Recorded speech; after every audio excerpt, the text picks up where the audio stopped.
Voice messaging system.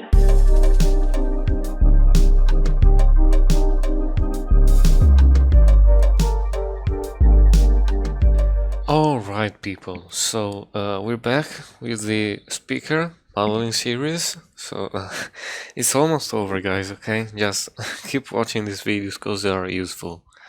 So we finished the last part by creating the material for the grid and the speaker itself. But right now, you know, the lighting is pretty boring, so we're gonna focus on the lighting and yeah. So starting by setting the world color to black. Yeah, so now we don't have any light because we don't have any light in here. So switch to my shader editor to a 3D viewport, and let me turn on my screen cascade. Okay, there we go. Yeah, so first thing I said like in the first part is that we model like the speaker with this part that was not right, so now is the time to rotate it. So press R, and as you can see the parts are not like going with the speaker, with the like body. So re-enable the speaker, and we need to select everything by I just use the circle select and select everything, but keep the body active. And you can say that, but you can, you know, understand that, but because the body has like a lighter orange there than the other parts. So wait, let me do also this. Okay, and select the body last, and then hit Ctrl P and set parent to object. So now when we move our body, it's gonna move the whole speaker. Nice. Okay. So right now press R to rotate till this bottom line is like almost flat, and then drag it up. Rotate it up a bit, just like this. Perfect, awesome. Okay, so remember to save your files, guys. You never know. Okay, so I guess for now we're just gonna set this viewport to solid so we can focus more on this 3D viewport. So let's add in an infinite background, which when I was starting Blender, what I was doing is like I just scaled this plane to the infinity, but you know, it's not the best method to do that, as you saw. So first thing you're gonna notice is the cursor is not to the world origin, so just press Shift S and cursor to world origin. Then add in a plane, and we're gonna make that like scale it on the X like this.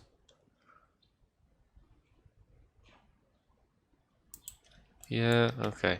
Going to edit mode, select this back edge here and extrude it up. Okay, but now when we go into, let me go into render view mode here, we don't see shit, okay, because we need to add like a basic light, but that's just temporary, don't worry. But we can see like a seam here, so select the background and add in a modifier bevel. So Control A to apply the scale, because you'll never know, and increase the offset and maybe set the segment to like 15 and then shade smooth. So now we don't see any hard seam, and it looks like an infinite background. Nice. So let's give that another material called floor. Let's set this to like this, I think. Alright, so I think this color should work pretty good. So now we can focus on the light. Okay, nice. So for now we're not gonna use a camera, but you know, just position your viewport where your camera will be.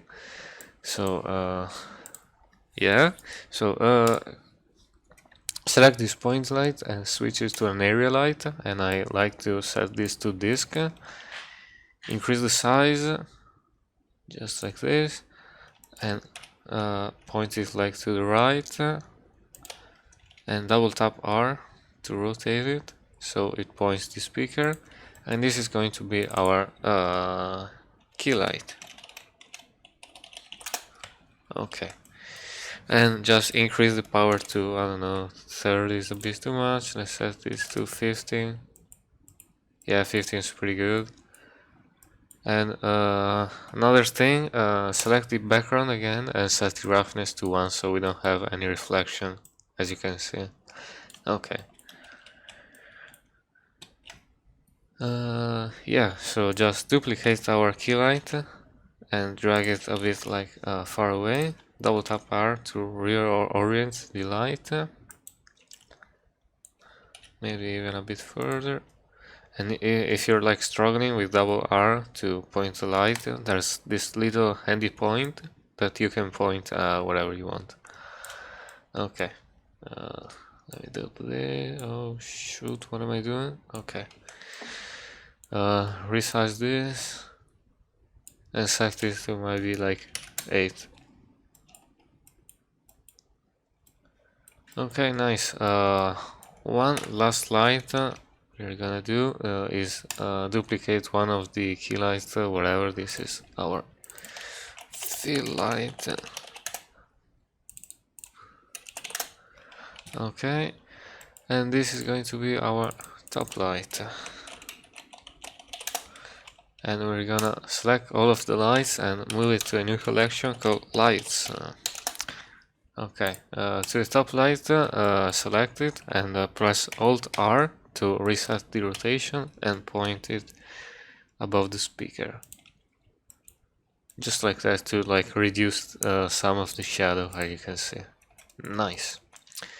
Maybe even a bit down. Set this to maybe 5. And let's lower like the color of the background a bit.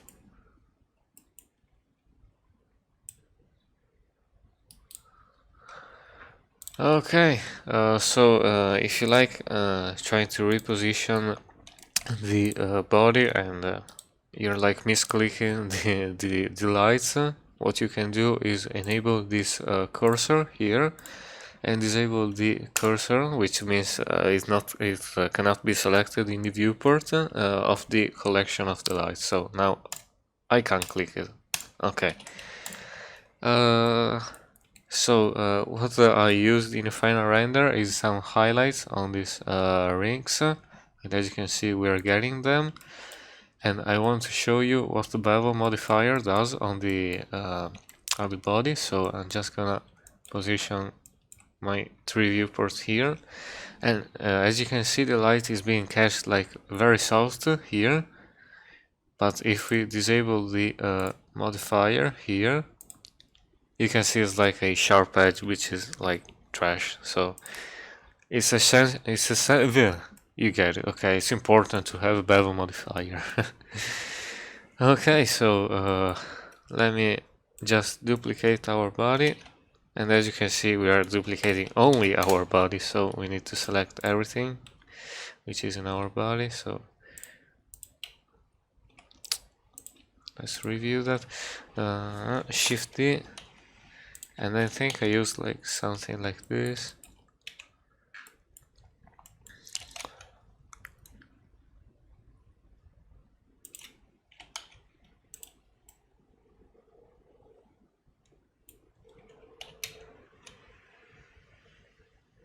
Yeah, something like this could work. Right now we're having some issue with this white, so just disable the small and big speaker on all of this body. Yes. Nice. So yeah, there's not much to do left with the light. If you're seeing like too much specular here in this background, you can always like lower the specular. No problem. Just do it if you want to do it. Yeah, that's basically it. So it was like a not so full of information tutorial, but you know. Next part, which is going to be the final part, guys, the final. We're gonna do some animation with the camera. We're gonna make the camera with some keyframe modifiers, whatever. We're gonna make some like render settings. I'm gonna show you something. Yeah, so join me in the next part. See ya.